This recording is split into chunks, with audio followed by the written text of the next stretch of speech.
which recognizes that these products are designed to be jails. So the Apple computer products are malware. Of course, Microsoft imitated Apple. Once Apple did this, Microsoft started doing it too.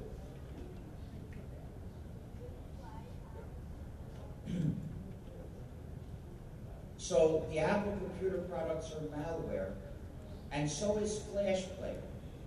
Flash Player is gratis, but it's not free software, and it has a surveillance feature and digital handcuffs. Does it matter that Flash Player is gratis? That means that Adobe does not make users pay to be abused.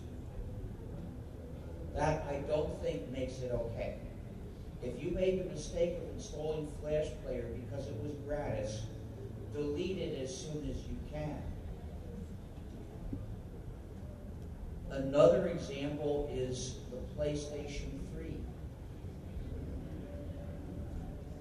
which had digital handcuffs similar to the iThings. It was done in game consoles before Apple dared to do it in general purpose computers. So somebody figured out how to jailbreak the PlayStation 3, and Sony sent the police after them. That's why we have stickers that say boycott Sony. Don't give them any of your money. Don't give Sony any of your money. Another example is the Amazon swindle. That's not its official name, of course, but that's what it does. It's a reader for ebooks, and it swindles readers out of their traditional freedoms. For instance, there's the freedom to acquire a book anonymously, paying cash. That's impossible with the swindle, because Amazon doesn't let people pay cash. They have to identify themselves. So Amazon manages a giant list of all the books each user has read. The existence of such a list is a threat to human rights. We can't tolerate its existence. Then there's the freedom to read a book and then give it to somebody, or lend it to people, or sell it to a used bookstore. Impossible with the swindle because of digital handcuffs. And also forbidden because Amazon has contempt for private property. Amazon says that you can't buy a book for the swindle. You can only get a license to read it under Amazon's choice of conditions. And then there's the freedom to keep the book for as long as you wish. Amazon eliminates that freedom with a back door. We can't study the source code, so we don't know all the things that back door can do. We know one thing. It can be used to remotely delete books. We know this by observation. In 2009, Amazon remotely deleted thousands of copies of a particular book. Copies which, until that day, were authorized copies. The users had obtained them directly from Amazon in the usual recommended way. And then on that day, Amazon sent a command to erase them. And since Amazon keeps track of who reads what, Amazon knew exactly where to send this command. The book with which Amazon presented this Orwellian action was 1984 by George Orwell. I'm not making this up. 1984 is a justly famous book. It gave us the sentence, "Big Brother is watching you." It describes a tyrannical government whose crimes began with destroying books that said things that were true, but the government didn't like them. And then got worse from there. There was a lot of criticism of Amazon for deleting these books. So Amazon promised it would never do this again except under orders from the state, which is not very comforting. That's exactly the point.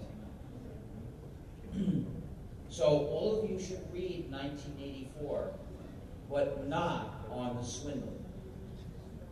The official name of that product is Kindle.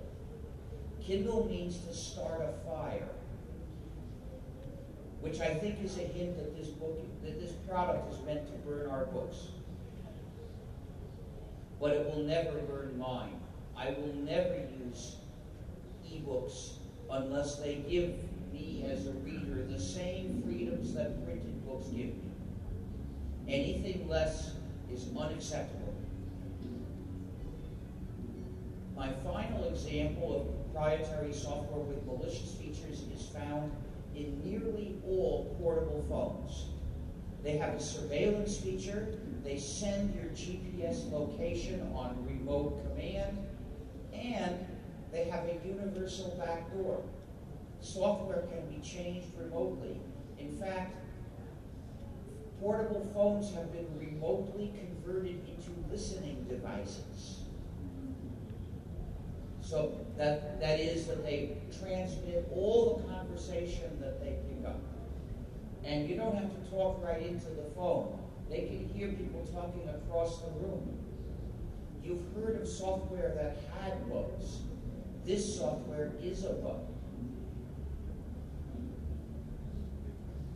This is why I won't have a portable phone. 10 years ago, I think, if someone had said to you, would you like to carry a tracking and listening device that will say where you are all the time and can be used to listen to the conversation around you at any time? You would have said, absolutely not. What do you think I am? And that's what I still say. I don't care how convenient it will be. There's some things we must not accept. So, I've proved that most people using proprietary software are using proprietary malware. But there are thousands of other non-free programs without Freedom 1, and we don't know what they do. We don't know if they have malicious features. Maybe they do, maybe they don't. So we have to consider them potential malware. Any proprietary program without Freedom 1 must be considered potential malware because it's just trust me software.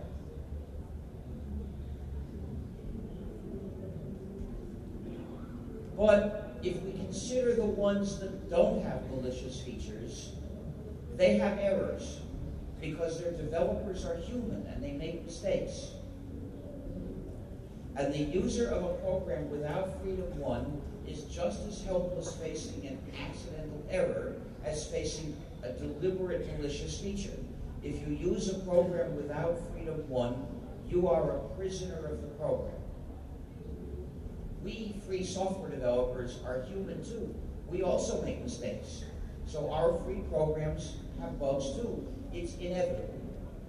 But if you find a bug in our free code or anything in the code that you don't like, you are free to change it because we did not make you our prisoner. We can't be perfect. We can respect your freedom. So Freedom 1 is essential. That music is awfully distracting for me. And it must be, if we can hear it here this loud, it must be damaging people's ears wherever it's playing. Anyway, I'll try to ignore it. So Freedom 1 is essential, but it's not enough. Because that's the freedom to personally study and change the source code, or to do it inside one organization. Now that's not enough because there are millions of users that don't know how to program. They don't know how to exercise Freedom 1, at least not directly.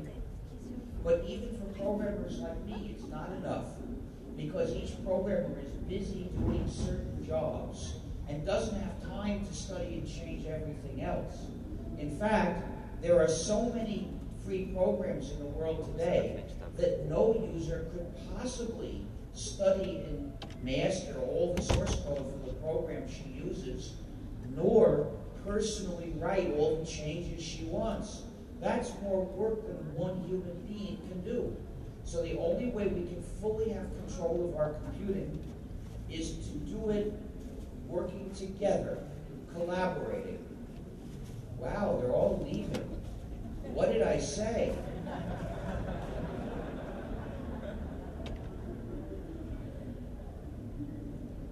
So, we need to work together. For that, we need Freedom 3, the freedom to distribute copies of your modified versions when you wish. With this freedom, if several users want to work together on changing a free program, they can, because whatever changes each one makes, that one can distribute to the others. And then when they're satisfied, they can distribute it to the public. They can publish their version. And that way we all get to use it without writing it ourselves. Even the users that don't know how to program, they can run this improved version. And if it's clearly superior, they will probably get the improved version when they upgrade their systems, and they won't even have to think about it. Without Freedom 3, each one of us would be free to write that change. But what a waste it would be, writing the same change millions of times, and the non-programmers would be left out completely. This is not good enough, so Freedom 3 is essential. Thus, I've now demonstrated that these 4 freedoms are essential. And the result is democracy. Because a free program develops democratically under the control of its users. Every user is free to participate as much as she wishes in society's decision about the future of the program, which is simply the sum total of the decisions made by all the users of what to do with it. The result is that with a free program, the users have control both individually and collectively. In any group of users that use the same version, they collectively have control. But also each user has control individually.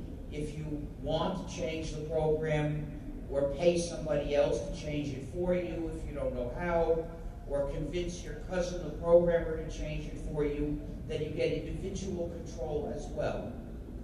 So we have both individual control and collective control of the program. With software, there are just 2 possibilities. Either the users control the program or the program controls the users. In order for the users to control the program, they need the 4 freedoms. So free software is the software that the users control. But if the users don't have enough freedom to have effective control over this program, then the program controls the users. And the developer controls the program. That's why the non-free program generates a system of unjust power. It's an instrument of power. It's a yoke. It shouldn't exist. And it's up to us to get rid of it. Society has a choice to make. On one hand, there is individual freedom, social solidarity, and democracy. On the other hand, there's the dictatorship of the developer who subjugates the users and uses that power to push them around, exploit them, and mistreat them. Society must reject proprietary software and choose free software. The ultimate goal of the free software movement is the liberation of cyberspace, including all of its inhabitants. We have a lot of work. Não, é que quando já saiu para subir a dinheiro. But you can escape now from proprietary software. We invite you to come Live with us in the free world that we have built. Free yourself, and then help us free everyone else. I launched the free software movement in 1983. I wanted to make it possible to use computers and have freedom, which was impossible at the time, because the computer won't do anything without an operating system installed. And all the operating systems for modern computers in 1983 were proprietary. So if you bought a new computer, in order to make it useful, do anything, you had to have a proprietary operating system installed, and thus you lost your freedom. How can I change that? I was one man, without much money, without much fame outside of the users of the editor Emacs, and few people agreed with me. So I didn't think that a classical political movement protesting in the streets and sending letters to officials would achieve much. And besides, I didn't know how to do that. I had no experience with it. I was not a political organizer. I was an operating system developer. But as an operating system developer, there was another way I could achieve this goal. All I had to do was write an operating system. Then I, as the author, could legally make it free. And then everybody would be able to use computers in freedom by running my system. In other words, I could give people an escape route to freedom by doing technical work in my own field. I was aware of the injustice of proprietary software, which most people did not recognize as an injustice. I had the skills necessary to create this escape route, or try at least, and it looked like nobody else would do it if not me. That meant I had been elected by circumstances to do this work. It was my duty. It's as if you see somebody drowning and you know how to swim and there's no one else around and it's not Bush, then you have a moral duty to save this person. Well, perhaps that statement is too strong. We might be able to identify some other people like Cheney and Obama who encourage violations of human rights, about whom we should not affirm a duty to save them. However, I don't need to resolve those questions because I don't know how to swim. However, in the real case in my life, the work to be done was not swimming, it was writing lots of code. And I knew how to do that. So I decided to develop a free software operating system, meaning every piece would be free software, every line, no exceptions. Then I decided to recruit other people to help to finish it sooner. Then I decided to make it a Unix-like operating system so it would have the technical advantages of Unix. And so that Unix users, there were many Unix users in 1983 already, would be able to easily switch because they could use my system just the same way they use Unix. They wouldn't have to learn anything new. And then I gave it a name which is a joke. The name of the system is GNU, G-N-U. And this is a recursive acronym. It stands for GNU's Not Unix. G-N-U, GNU's Not Unix. And by the way, that translates on into Portuguese also. Now, programmers love jokes that involve recursion, but in order for it to be a joke, it needs another meaning.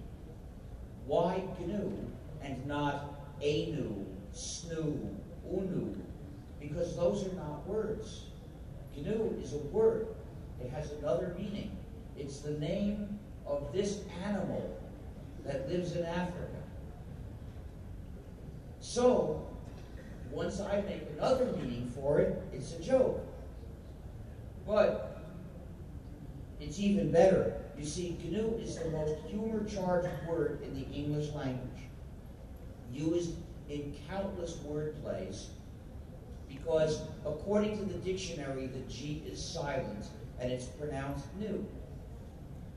So every time you want to write the word new, which is normally spelled N-E-W, you can write it G-N-U and you've got a joke. Perhaps not a very good joke, but there are lots of them. So we have been conditioned to associate this word with laughter. When people see the word GNU, they're almost ready to laugh right there. Thus, given a specific, meaningful reason to use this as the name of a programming project, I couldn't resist. But when it's the name of this operating system, please do not follow the dictionary. Please pronounce it GNU. Don't pronounce it new. If you say the new operating system, you'll get people confused. In fact, you'll be saying something false. We've been working on this system for 28 years and using it for 20 years, so it's not new anymore. But it is GNU, and it will always be GNU. So please pronounce it carefully. There is another pronunciation error that you should take pains to avoid, which sounds like Linux. Strange as it may seem, millions of people use the GNU system and call it Linux, and they don't know it's the GNU system. They are really misled. How did this happen?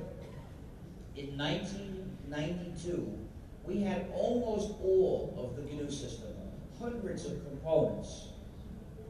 Now, some of them I wrote myself. Some of them I recruited other people to write. Some of them, by luck, someone else wrote a free program to do that job. And in some cases, I persuaded somebody to liberate a proprietary program. For instance, in BSD. BSD existed in 1983. It was a proprietary modified version of Unix developed by the University of California at Berkeley. Well, I went there in 1985 and I said, please separate your code from AT&T's code and release your code as free software so that we can use it in GNU. And a few years later they did. So in 1992, we had everything except one major essential component, the kernel. This is the component that allocates the computer's resources to all the other programs you run. We had started developing a kernel in 1990, but that project didn't work out very well. It needs a lot of work. And it took 6 years to get a test version to run. I chose a design that was so advanced that it became a kind of research project. Well, what can I say? Nobody wins them all.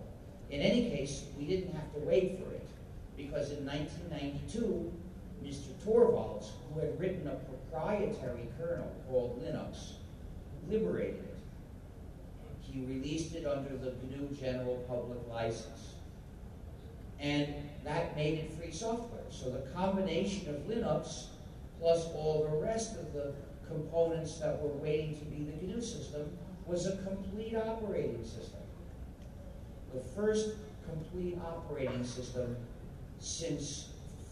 complete free operating system since the beginning of the 80s or so.